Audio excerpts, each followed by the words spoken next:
So hey guys, welcome to Legal Prarabdh and today we discuss about the silent feature of Indian Constitution.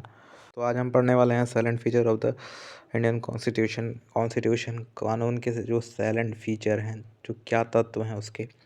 तो first of all, Indian Constitution is a written constitution. The first heading is a written constitution. India has written constitution which is adopted from 26 November 1949 and came into effect on 26 January 1950. जैसा कि हम लोग जानते हैं कि जो India का constitution है वो 26 को अडॉप्ट किया गया था बाय पार्लियामेंट। और इसके इस हैज़ ए प्रियम्बल, इसके पास प्रियम्बल हैं और उसके 22 पार्ट हैं और 448 आर्टिकल्स विथ 12 शेड्यूल्स 12 शेड्यूल के साथ हैं। अगला इसका फीचर है, ये सिंगल सिटीजनशिप देता है और नॉर्मली ये citizen of a federal state dual citizenship, there are two set of government but the India is a federal state।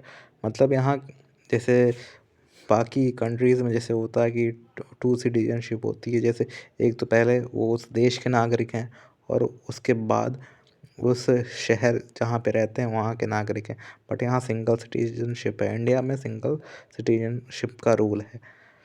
वहाँ पे आपको राज्य के द्वारा नहीं जाना जाता है कि आप किस राज्य से हैं, किस स्टेट से हैं, बल्कि आपको इससे जाना जाता है कि आप किस कंट्री से हैं, किस नेशन से हैं। यहाँ आप इंडियन हैं। फिर इसका अगला होता है फेडरल स्ट्रक्चर। जैसे कि आप जानते हैं India has a federal structure of government with power divided between central government state government. India के पास फेडरल फॉर्म ऑफ गवर्नमेंट है जहाँ की पावर डिवाइडेड है सेंट्रल गवर्नमेंट और स्टेट गवर्नमेंट के बीच में। And the central government is responsible for national defense, foreign policy and certain economic policy. Or while the state government have jurisdiction over areas and law other education and agriculture। जहाँ की central government कहाँ responsible है national defence के लिए, foreign policies के लिए and certain economic policies के लिए। और वहीं दूसरी जगह जो स्टेट गवर्नमेंट है वो अपनी जुरिडिक्शन एरिया में लॉ एंड ऑर्डर को मेंटेन करने के लिए, एजुकेशन के लिए और एग्रीकल्चर के लिए उत्तरदायी होगी। अगला जो हमारा फीचर आता है वो ड्रॉन बाय वेरियस सोर्सेस। जैसा कि आप जानते हैं कि इंडियन कॉन्स्टिट्यूशन वेरियस सोर्सेस से लिया गया था, उसमें कई सारे सोर्सेज आ जाते हैं। It was borrowed by many countries. जैसा कि हमने यूएस से फंडामेंटल राइट्स लिया और भी कंट्री से, यूके से हमने कैबिनेट मिनिस्टर्स ऑफ कैबिनेट लिया, मतलब कई सारी कंट्रीज से हमने लिया। और अगला टॉपिक इसमें है कि world largest constitution, world longest constitution इसको माना गया है। जैसा कि इंडियन कॉन्स्टिट्यूशन है कि वर्ल्ड लार्जेस्ट कॉन्स्टिट्यूशन, और इसमें पहले ही बता दिया जाए इस consist 395 articles with 22 parts and 8 schedules but has been amended by time to time. और हमें इसको अमेंडमेंट किया जाता है टाइम टू टाइम। और currently it has 25 part with 12 schedule and 448 articles. और करेंटली इसके पास 25 पार्ट्स में डिवाइड हैं और 12 शेड्यूल्स हैं और 448 आर्टिकल्स हैं। और इसके साथ ही 103 बार इस कॉन्स्टिट्यूशन को अमेंडमेंट हो चुका है इस कॉन्स्टिट्यूशन में। अगला अब साइलेंट फीचर आता है फंडामेंटल राइट्स, जो कि आप सभी जानते हैं कि फंडामेंटल राइट्स हमारा जो भी हम लोग को मिला है, right to liberty, right to equality, freedom of speech, expression, religion, life etcetera and other. It was a flexible and rigid. ये फ्लेक्सिबल है, flexible than rigid. The Indian Constitution provides the Parliament with the ability to make modification to many provisions through a simple majority legislation. One can limited number of provisions require ratification of state legislature। मतलब कि Indian constitution parliament को ability प्रदान करता है कि कई सारे इसमें मॉडिफिकेशन कर सकते हैं इसके प्रोविजंस में, but only limited number, but एक लिमिटेड नंबर पे। और फिर अगला जो टॉपिक है इंडिपेंडेंट जुडिशरी, क्योंकि जो हमारा न्याय शास्त्र है, मतलब जुडिशरी है, वो इंडिपेंडेंट होती है। उसमें सेंट्रल गवर्नमेंट या स्टेट गवर्नमेंट का कोई रूल नहीं होता है, वो इंडिपेंडेंट अपना फैसला सुनाती है। और अगला फीचर है इमरजेंसी प्रोविज़न, जिसमें कि प्रेसिडेंट को पास पावर होती है कि वो कभी भी किसी स्टेट में या कंट्री में इमरजेंसी लगा सकता है कोई ऐसी आपदा आने पर। और अगला है सेक्युलरिज्म, जैसे इंडिया एक सेकुलर कंट्री है and constitution prohibit discrimination. Constitution हमें प्रोहिबिट करता है कि हम किसी का जेंडर डिस्क्रिमिनेशन नहीं कर सकते, किसी की कास्ट डिस्क्रिमिनेट नहीं कर सकते हैं, और लोगों को मतलब इक्वली ट्रीट करना है, पब्लिक को इक्वली ट्रीट करना है। और स्टेट को मतलब state has no right to interfere in the religion matter of the others. ये स्टेट के पास कोई ऐसी पावर्स नहीं है कि वो किसी के मतलब रिलीजन में इंटरफेयर करे। थर्ड टॉपिक वो जो फिफ्थ टॉपिक हमारा आता है वो थ्री टायर ऑफ गवर्नमेंट।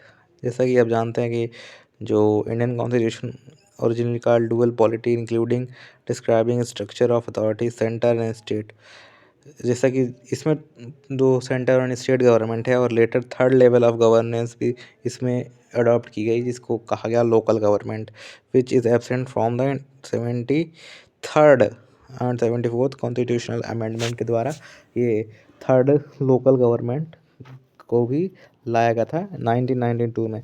इसको ध्यान से कहीं देख लीजिएगा, मैं थोड़ा श्योर नहीं हूँ इसके लिए।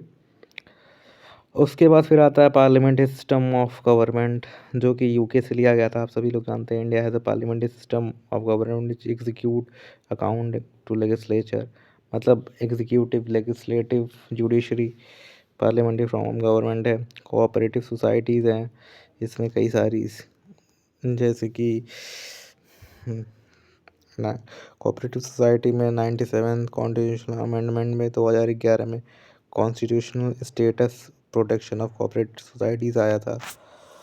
फिर इसमें कई सारे अमेंडमेंट प्रोसीजर हैं, बाई कैमरल लेजिस्लेशन है, universal adult franchise, rule of law. अगला जो हमारा टॉपिक है, let's talk about the sources of Indian constitution. तो इंडियन कॉन्स्टिट्यूशन के क्या क्या सोर्स थे? तो Indian constitution is the supreme of India and effect on 26 जनवरी। जैसा कि हम सभी जानते हैं कि 26 जनवरी 1950 से इंडियन कॉन्स्टिट्यूशन सुप्रीम हो गया था पूरे इंडिया ओवल में। इसके कई सारे सोर्सेज हैं। ब्रिटिश कॉन्स्टिट्यूशन से लिया गया था। India was under British rule more than 200 year ago. ये सब हम जानते हैं कि ब्रिटिश रूल में हमने क्या लिया। अब हम देखते हैं कि हमने किस किस सोर्स से क्या क्या प्रोविज़न लिया था। जैसे कि गवर्नमेंट ऑफ इंडिया एक्ट 1935 से बेसिक स्ट्रक्चर लिया था हमने, ऑफिस ऑफ गवर्नर लिया था, और public service commission, emergency provision, administrative details, ये सब हमने लिया था। ब्रिटिश कॉन्स्टिट्यूशन से हमने parliamentary form government and the idea of single citizenship, rule of law, law making procedure, rates, cabinet system, legislative procedure, by cameralism, parliamentary privilege, ये सब लिया था। यूएस से हमने क्या लिया था? यूनाइटेड को, ये मोस्ट इम्पॉर्टेंट है कि यूएसए से हमने क्या लिया था। इसमें से हमने preamble, fundamental right, federal structure of government, electoral college, separation of power, judicial review, independence of judiciary, impeachment of president and removal of जजेस, ये सब कॉन्सेप्ट लिया था। अगला आता है कि आयरिश कॉन्स्टिट्यूशन से हमने क्या लिया था। आयरिश कॉन्स्टिट्यूशन से डायरेक्टिव डीपीएसपी, जो directive principle of state policy लिया था।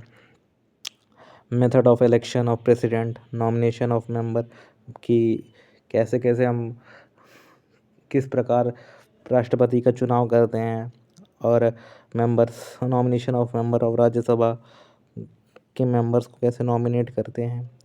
फिर क्या अगला आता है कैनेडियन कॉन्स्टिट्यूशन।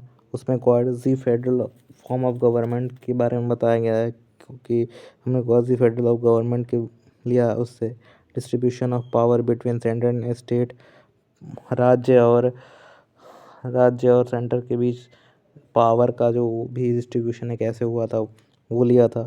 फिर appointment of governor in state by centre, supreme court advisory jurisdiction, मतलब appointment of governor in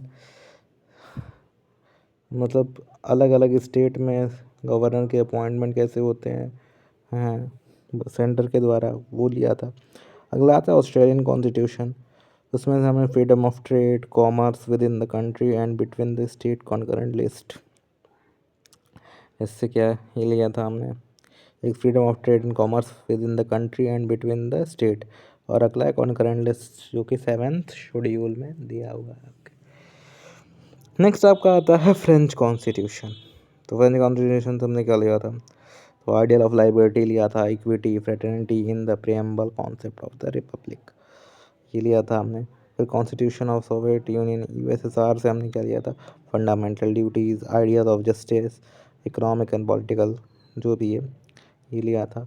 constitution of south Africa से क्या लिया था हमने, ये most important amendment of the constitution and election of the member of Rajya Sabha, ये हमने south African constitution से लिया था। अगर आता है वो कॉन्स्टिट्यूशन ऑफ जर्मनी, जिसे हम वेबिनार कॉन्स्टिट्यूशन भी कहते हैं, उससे हमने suspension of fundamental right during emergency, मतलब इमरजेंसी के वक्त अगर फंडामेंटल राइट को सस्पेंड किया जाता है, वो जो कॉन्सेप्ट था हमने जर्मनी के कॉन्स्टिट्यूशन से लिया था। और लास्ट आता है अपना जैपनीज़ कॉन्स्टिट्यूशन, जहाँ से हमने प्रोसीजर इस्टेब्लिश बाय लॉ, मतलब लॉ के द्वारा कोई भी प्रोसीजर कैसे इस्टेब्लिश होता है, वो लिया था। अब इसमें सब इम्पॉर्टेंट केसेस हैं, जैसे state of UP versus Rahmatullah, इसमें Kesavananda Bharati versus state of Kerala का केस है।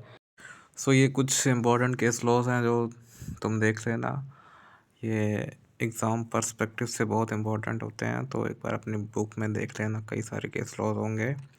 तो बस आज के वीडियो के लिए बस इतना ही। वीडियो पसंद आए तो लाइक कर देना, और हाँ पहली बार है तो कुछ कुछ चीज़ें छूट गई होंगी, तो उसके लिए कमेंट में बता देना क्या छूटी हैं, फिर अगले वीडियो में आ जाएगी सारी चीज़ें। कोई प्रॉब्लम होगी तो कमेंट में पूछ लेना।